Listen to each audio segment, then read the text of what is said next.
شفیع المذنبین ہیں، سب انبیاء و رسل کے پیشوا اور امام اور سردار ہیں، عالم ارواح کے اندر انبیاء کی تربیت کرنے والے ہیں، اور آپ روز حشر کے اندر سب کی سفارش کرنے والے ہیں، اللہ کے ایسے حبیب کے جن کی سفارش رب تعالیٰ قبول فرمائے گا۔ بلکہ انجیل مقدس تورات پڑھو، قرآن کریم پڑھو، تمہیں پتہ چلے کہ الکوثر کسے کہتے ہیں۔ اللہ اکبر کبیرہ 12 جگہ پر، اور بلکہ اور دیگر کتب کے اندر بھی جو آسمانی کتابیں جس طرح زبور اور انجیل کے علاوہ دیگر جو صحائف ہیں آسمانی اللہ کی طرف سے جو انبیاء کو دیے گئے تھے، صرف ایک انجیل مقدس کا حوالہ آپ کے سامنے رکھ رہا ہوں، اس میں 2 درجن کے لگ بھگ مقامات ایسے جن سے یہ واضح ہوتا ہے کہ یہ ساری کی ساری کائنات جو اللہ رب العزت نے پیدا فرمائی ہے، محمد عربی صلی اللہ علیہ وسلم کی خاطر پیدا فرمائی ہے، ان کے لیے پیدا فرمائی ہے۔ تو بعض مفسرین نے کہا ہے الکوثر کا معنی ہوتا ہے جو ایک حوض ہے جنت کا، جس سے پیاسے امتی سرکار کے پیئیں گے۔ حضور علیہ السلام نے بھی اس کا بیان فرمایا ہے کہ اسے پیالے پیئیں گے جو ایک دفعہ پی جائے گا پھر کبھی اسے پیاس نہیں لگے گی، کوثر اس کا بھی نام ہے۔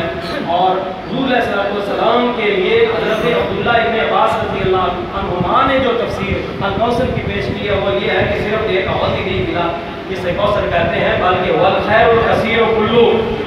علوم جو اللہ رب العزت نے اپنے حبیب کو عطا فرمائے ہیں، اور معارف بے شمار جو اللہ رب العزت نے اپنے حبیب کو عطا فرمائے ہیں، کائنات عالم کے اندر جو اعلیٰ مقام اللہ رب العزت نے اپنے حبیب صلی اللہ علیہ وسلم کو عطا فرمایا ہے، ہر حوالے سے دیکھو تو آپ صلی اللہ علیہ وسلم کی شان اور قدر و قیمت، آپ کی جلالت اور آپ کی سطوت، آپ کی شوقت اور آپ کی عزت سب سے زیادہ نظر آتی ہے۔ ہمیں تو یہ لگتا ہے کہ ہر معاملے میں اللہ نے اپنے حبیب کو الکوثر عطا فرمایا۔ بہرحال مختصر میں عرض کر رہا ہوں کہ اللہ رب العزت نے اپنے حبیب کو بھی پہلے یہ فرمایا اِنَّا أَعْطَيْنَاكَ الْكَوْثَرَ، پھر اس کے بعد فرمایا فَصَلِّ لِرَبِّكَ وَانْحَرْ، اپنے رب کی رضا کے لیے نماز پڑھیے اور قربانی کیجیے۔ یعنی پہلے عطا ہے پھر قربانی مانگی جا رہی ہے۔ تو یہ جو طریقہ کلام ہے اور انداز تکلم یہ بھی فرما رہا ہے کہ اللہ رب العزت آزماتا ضرور ہے اپنے بندوں کو، لیکن یہ نہیں ہے کہ اللہ رب العزت عطا نہیں فرماتا ہے، پہلے اس کی عطا ہوتی ہے قربانی کے لیے، بعد میں کہا ہے۔ اللہ اکبر کبیرہ۔ تو ہمارا رب قادر مطلق حی و قیوم رؤوف رحیم رب ذوالجلال ہم سے یہ چاہتا ہے کہ ہم سنت ابراہیمی ادا کرتے ہوئے اپنے مال کا کچھ حصہ قربان کریں، اور یہ عبادت ہے۔ بندوں کے ذمہ جو عبادت لگائی جاتی ہے نا، ان عبادات کی کچھ صورتیں ہوتی ہے۔ ایک عبادت بدنی ہوتی ہے جس طرح ہم نماز پڑھتے ہیں، ایک عبادت مالی ہوتی ہے جس طرح زکوٰۃ ہے اور قربانیاں، اور ایک عبادت مالی اور بدنی کو مجموعہ ہوتی ہے جس طرح حج ہے۔ تو یہ عبادات بندے کے اوپر لازم کی گئی، یعنی اللہ نے مال بھی عطا فرمایا ہے، جسم بھی عطا فرمایا ہے، تو جسم کے حوالے سے بھی بندے کو آزمایا جاتا ہے، مال کے لحاظ سے بھی اللہ رب العزت اپنے بندوں کو آزماتا ہے۔ اور آزمائش میں کھڑے نکلنے کے لیے امید رکھو اور جذبہ رکھو کہ جیسے اللہ کے نبی پیغمبر جلیل القدر جلیل الشان وہ آزمائشوں کے اندر، امتحانات کے اندر ہمیشہ کھڑے نکلتے تھے اور آزمائش کی بھٹیوں میں جا کر کھندر مان کر نکلتے تھے، اللہ کا حکم ہوگا، اس کی توفیق ہوگی تو ہم اللہ کے جو گناہگار بندے ہیں نا، ادنا ہیں، کمزور ہیں، لاچار ہیں، اللہ رب العزت ان کے صدقے ہمیں بھی آزمائشوں کے اندر کھڑا نکلنا عطا فرمائے گا اور امتحانات کے اندر ہمیں بھی پاس کرے گا۔ تو یہ دل کے اندر امید ہونی چاہیے، جیسے کہ علیہ السلام کے دلوں کے اندر یہ جذبات ہوتے ہیں۔ اور میں یہ عرض کر رہا تھا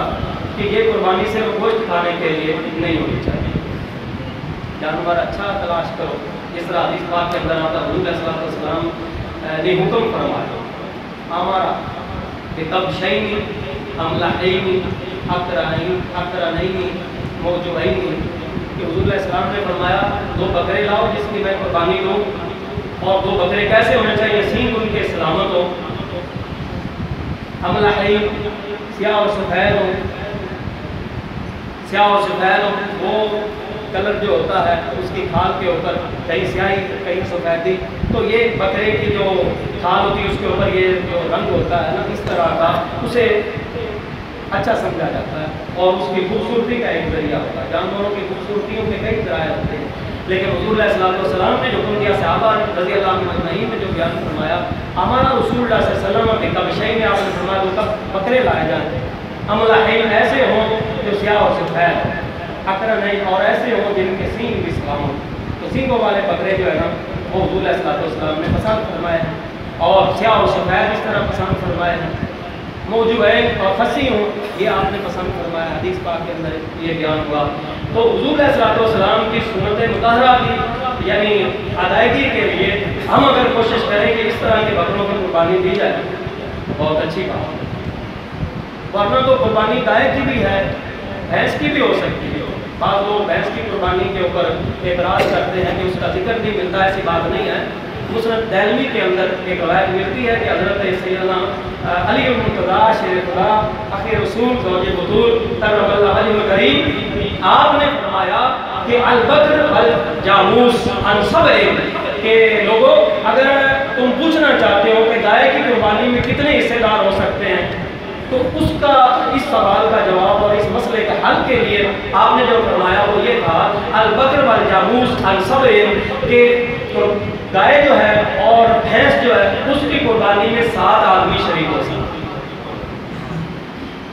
گائے اور بھینس کی قربانی میں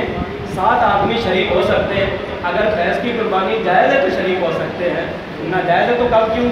کیوں کر شریک ہو سکتے ہیں۔ بہرحال ایسا نہیں ہے کہ اس کا ذکر نہیں ملتا۔ صحابہ کرام رضی اللہ عنہم اجمعین کا جو قول ہوتا ہے جو ان کے قیاس سے محفوظ نہ ہو تو وہ مرفوع حدیث کے قائم مقام ہوتا ہے۔ علماء حدیث کا یہ فتویٰ اور فیصلہ ہے کہ یہ حجت رکھتا ہے، اپنے تائیں ایک پوری دلیل ہے کہ ایک صحابی قول کر دے تو ہم اس قول کو رد نہیں کر سکتے، وہ خود نہیں کہہ رہا ہوتا، وہ محمد عربی صلی اللہ علیہ وسلم کا فرمان پیش کرتا ہے۔ حضور علیہ السلام کا فرمان اصحابی کالنجوم بأی مقتدیتم فاہتدیتم، میرے صحابہ ستاروں کی مانند ہیں، ان میں سے کسی ایک کی بھی پیروی کر لو گے تو ہدایت پا جاؤ گے۔ اور یہاں کوئی ایک صحابی کا قول نہیں ہے بلکہ حضور علیہ السلام جن کے بارے میں ارشاد فرمایا علی پریشان کیوں ہوا، ہاتھ کے موقع پر میں نے صحابہ کو بعض کا بھائی بنایا ہے، آپ پریشان نہ ہو، انت اخی فی الدنیا والآخرہ، میں نے آپ کو اپنے لیے رکھا ہے، آپ میرے بھائی ہیں دنیا میں بھی آخرت میں۔ نعرہ تکبیر، نعرہ رسالہ، نعرہ حیدری، اللہ محمد 4 یار حاجی خواجہ کتب فرید حق فرید۔ کی عمر 2 سال مکمل ہونی چاہیے، دودھا ہونا شرط نہیں، 2 سال پورے ہو یہ شرط ہے۔ وہ دانتوں کو دیکھ کر جو حساب لگاتے ہیں کہ جانور دودھا ہونا چاہیے تو وہ شرط شرعی شرط نہیں ہے، وہ صرف اس بات کی پختگی کے لیے ہوتی ہے کہ بالیقین وہ جانور 2 سال سے زائد کا ہو چکا۔ یہ جو ہم کہتے ہیں نا دودھا ہونا چاہیے، وہ صرف ہماری طرف سے ایک کوشش ہوتی ہے گویا اس بات کو یقینی بنانے کے لیے کہ یہ جانور بلا شبہ 2 سال سے اوپر نکل گیا ہے، کیونکہ دودھا وہی جانور ہوتا ہے جو 2 سال سے اوپر نکل جاتا ہے۔ سمجھ آ رہی ہے نا؟ شرعی شرط نہیں ہے، شرعی شرط یہی ہے کہ 2 سال سے اوپر ہو، چاہے 1 دن اوپر ہو، 2 سال پورے بھی اس دن ہو جاتے ہیں تو وہ بھی لگے گا، وہ جانور کی قربانی کے لیے بالکل مناسب ہے۔ گائے یا بھینس کٹڑا بچڑا ہو تو 2 سال اس کی عمر ہونی چاہیے، اونٹ ہے تو اس کی عمر 5 سال ہونی چاہیے، بکرا بکری ہے تو اس کی عمر 1 سال پوری ہونی چاہیے۔ دوسرے جو اون والے جانور ہوتے ہیں نا جسے دمبا یا چھترا ہم کہتے ہیں، تو وہ 6 ماہ یا اس سے زائد عمر کا ہو لیکن لگتا ایسے ہو لازمی جیسے سال بھر، یہ شرط ہے اس میں۔ 6 ماہ کا کوئی بھی لو اور ذبح کر دو قربانی کے، ایسا نہیں، بلکہ 6 ماہ سے زائد کا ہونا چاہیے لیکن وہ لگتا ایسے ہو جیسے سال بھر، تب جا کر اس کی قربانی ہاں بالکل موٹا تازہ اچھا بھلا۔ اور یہ ہے کہ کئی جانور اس طرح ہو جاتے ہیں ان کو قدرتی طور پر یہ چیز مل جاتی ہے کہ دوسروں سے نشو و نما میں بڑھ جاتی ہے۔ تو یہ جو سوپ والا جانور ہوتا ہے نا کہ اس کی قربانی 6 ماہ سے زائد اگر وہ سال بھر کا لگتا ہو تو جائز ہے۔ بکرا یا بکری ہے اس کی عمر 1 سال پوری ہونی چاہیے۔ اونٹ کی قربانی 5 سال کا اگر ہو تو تب جائز ہوگی، ورنہ جائز نہیں ہوگی۔ تو یہ عمر کے حوالے سے، باقی میں تو حدیث سنا رہا تھا اس چیز کے بارے میں کہ ہمارے دلوں میں کیسے جذبات ہونے چاہیے کہ جس طرح یہ سنت ابراہیمی ہے اسی طرح حضور علیہ السلام کی سنت بھی ہے۔ تو آقا دو عالم صلی اللہ علیہ وسلم جانور منتخب فرمایا کرتے ہیں، جس طرح ایک حدیث کے اندر فرمایا حضور علیہ السلام نے ارشاد فرمایا ایک بکرا لاؤ، کیسا فرمایا ینظر بسواد فیبرک فی سواد فیاکل فی سواد، ایسا جس کی آنکھوں کے گرد ہلکے سیاہ ہوں، ایسا جس کا وہ حصہ جو بیٹھتے وقت زمین پر لگتا ہے فرمایا وہ سیاہ ہو، اور اس کے پاؤں سیاہ ہوں، یمشی فی سواد چلتا ہو تو وہ یعنی اس کے جو کھر ہیں اس کے اوپر والا حصہ جو ہے وہ بھی سیاہ ہو۔ اس طرح یہ دھبے ہی بنتے ہیں سیاہی، یعنی آنکھوں کے گرد، پیٹ کے اوپر، پاؤں کے اوپر جو ہے نا، یہ آپ سرکار صلی اللہ علیہ وسلم نے فرمایا کہ ایسا تلاش کرتا ہے، وہ عملہ ہی بنتا ہے۔ جس طرح پہلی حدیث میں سنائی تھی ہم نحیمی 2 بکرے لائے جائیں جو سیاہ و سفید، وہ وہی بنتا ہے۔ تو یہاں اس کی ذرا تفصیل آ گئی کہ دیکھتا سیاہی میں ہو، بیٹھتا سیاہی میں ہو، چلتا سیاہی میں ہو، کھاتا سیاہی میں ہو، منہ کا حصہ سیاہ ہو، تو وہ عملہ ہی بنتا ہے۔ تو مطلب یہ ہے کہ خوبصورتی کا وہ پہلو جو جس بھی علاقے میں جانوروں کے اندر خوبصورتی کا پہلو مانا جاتا ہے، قربانی کے جانور انتخاب کرتے وقت اس کو سامنے رکھنا چاہیے۔ مختصراً یہی، یعنی ہم نے خوبصورت جانور، ہمارے عرف اور علاقے میں ہو سکتا ہے خوبصورتی کا معیار کوئی اور ہو، جسے لوگ دیکھیں اور کہیں ماشاءاللہ کیا بات ہے، کیسا خوبصورت جانور ہے جو یہ قربانی کے لیے لے جا رہا۔ دیکھو نا بات وہیں پر آ جاتی ہے، اسی میں اگر خدا نہ خواستہ کسی کی نیت ریاکاری کی آ جاتی تو پھر بیڑا غرق ہو جائے۔ نہیں، جذبہ یہ ہو کہ لوگ یہ نہ کہیں کہ یہ کیسا عظیم جانور ہے اور اس کی شہرت پورے علاقے میں ہو جائے، ایسا یہ جذبہ نہیں ہے، شہرت کے لیے نہیں۔ ہاں یہ جذبہ ہو کہ میں اپنے رب کے حضور ایسے جانور کی قربانی کروں جو بچا کر کے رکھوں، وہ اس سے گھٹیا ہوں، وہ اس سے کمزور ہوں، وہ اس سے لاچار ہوں، وہ اس سے کم قیمت ہوں، ہاں جو میں رب کے حضور پیش کروں وہ سب جانوروں سے عظیم جانور ہوگا۔ اللہ اکبر کبیرہ۔ تو یہ چیز ہونی چاہیے۔ باقی یہ ہے کہ نیکیاں بے شمار ہیں۔ حضور علیہ السلام کے ارشاد میں فَلَكُمْ بِكُلِّ شَعْرَةٍ مِّنْهَا حَسَنَةٌ، کہ جب کوئی قربانی کرتا ہے قربانی کے جانور کے ہر ایک بال کے صدقے اسے نیکی ملتی ہے۔ صحابہ نے عرض کی وَأَمَّا الصُّوفُ يَا رسول اللہ، گائے ہو اگر دل فرض یا بکرا تو ان کے جسم پر بال ہوتے ہیں تو بالوں کا ذکر آپ نے کر دیا ہے کہ ہر ایک بال کے بدلے میں نیکی ہوگی، تو وہ بھی بے شمار نیکیاں بنتی ہیں۔ لیکن دل میں سوال ہو رہا کہ وہ جو سوپ والے جانور ہیں، دمبا ہے یا چھترا ہے، تو وہ تو سوپ اون ہوتی ہے بے شمار، پہلے سے بھی زیادہ، بکروں سے بھی زیادہ، کہیں گنا زیادہ، ایسا ہی ہے نا۔ تو سوال پیدا ہوا کہ ان کے بھی ہر ایک بال کے بدلے میں ایک ایک نیکی ہوگی یا 2 3 4 بالوں کے بدلے میں ایک ایک نیکی ہوگی؟ تو سوال تو پیدا ہونا تھا دل میں۔ عرض کی گئی وَأَمَّا الصُّوفُ يَا رسول اللہ، وہ جو اون والے جانور ہیں ان کے بھی ہر ایک ریشے کے بدلے میں ایک نیکی ہوگی۔ فرمایا وَأَمَّا الصُّوفُ فَلَكُمْ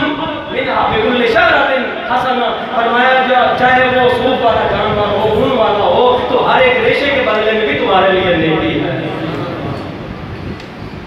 نیکیاں رب نے دینی ہے، اس کی عطاؤں میں کوئی کمی نہیں، اس کا جو خزانہ ہے وہ بہت وسیع ہے۔ واللہ واسع علیم، قرآن فرماتا ہے اللہ بہت وسعت والا ہے اور بہت علم والا ہے، جانتا ہے کس کو کتنا دینا ہے، وہ جس کو جب چاہے نواز دے۔ یہ رب تعالیٰ کے خزانے ہیں، ان میں کوئی کمی نہیں ہے۔ بہرحال نیکیوں کے حصول کے لیے، رب کی رضا کے لیے قربانیاں کرو اور بہترین جانوروں کا انتخاب کرو، شہرت کے لیے نہیں، اللہ کے ہاں سرخرو ہونے کے لیے۔ اللہ رب العزت ہم سب کو یہ توفیق بخشے کہ ہم جانوروں کی قربانی خود سے